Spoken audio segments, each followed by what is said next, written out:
à Faubourg, à la jeunesse de Faubourg Salomon. Comme je vous dis, ce sont là les annonces provisoires de l'Église. Mais l'annonce qui ne peut pas attendre, c'est que Jésus reviendra. Et comme tel, nous devons travailler pour dire ensemble, Maranatha, Christ revient, car Christ en nous l'espérance de la gloire. Avant d'écouter la prédication du jour qui sera présentée par le pasteur Karen Célestin, je vous invite, frères et sœurs dans la foi, à chanter les versets du cantique. Le ciel était voilé, la route était obscure, voyageurs désolés, j'étais à l'aventure, chaque arbre du chemin était une menace. Et je cherchais en vain la porte de la grâce. Et je vis sur le seuil, debout dans la lumière, Jésus, qu'elle nous accueille, il fit à ma misère. Je t'attendais, pourquoi dit-il, pauvre à ma place? Bien juste tard, c'est moi qui suis la grâce. Cantique inscrit au numéro 306 de notre recueil des chants d'espérance sectionnée française, sur les ailes de la foi 504, par le cantique populaire de 186. Et si vous avez le recueil de brise et l'éveil, c'est le numéro 60.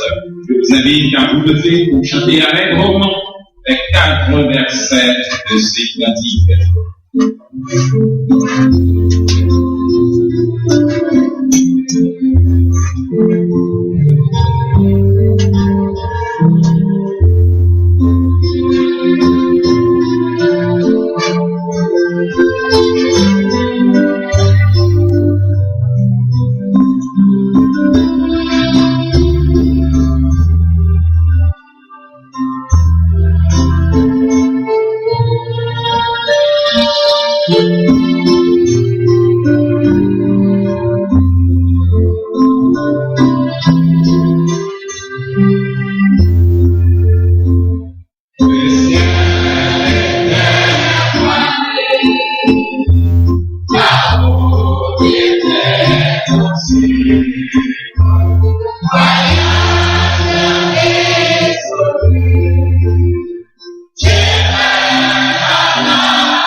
Et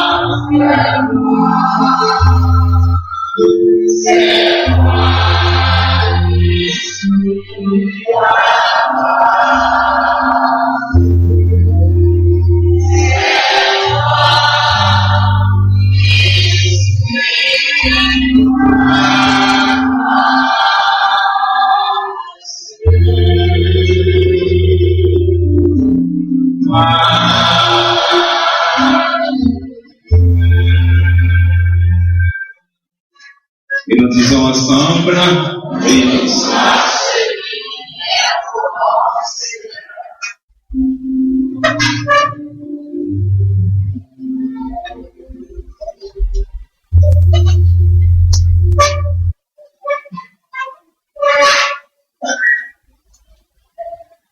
je rappelle pour ceux et celles qui n'étaient pas là, au moment où la lecture d'où sera tirée, notre méditation a été faite, que celle-ci a été faite dans 1 Thessaloniciens chapitre 2, verset 10 à 12. Juste avant de commencer, j'aimerais demander à tous les papas qui sont ici, je suis debout pour moi.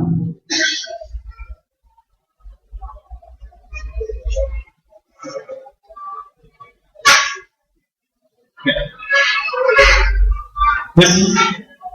Merci. Le troisième dimanche est réservé à la famille.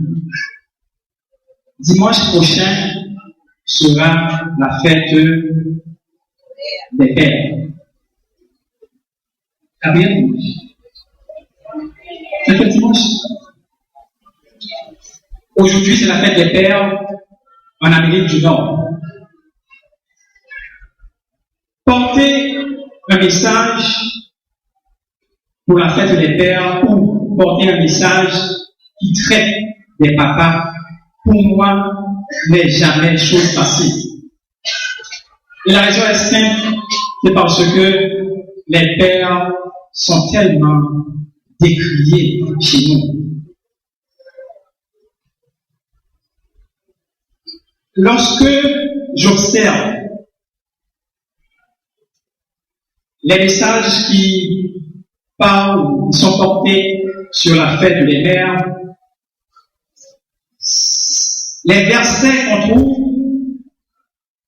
pour méditer, à mon avis, paraissent toujours tendres. Par exemple, Proverbe 21, on parle de la femme vertueuse.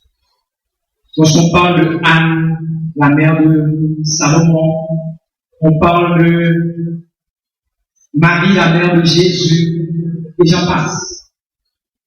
Par contre, quand on veut méditer sur la fête des pères ou sur les papas, on trouve des versets de genre, Père, n'attristez pas, n'irritez pas vos enfants, n'irritez pas. Déjà, vous pouvez faire la différence, la tendresse et... Mais,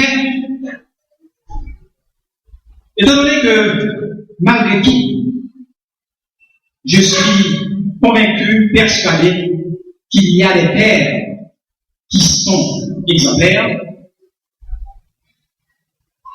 Je pense à Joseph, le père nourricier de Jésus.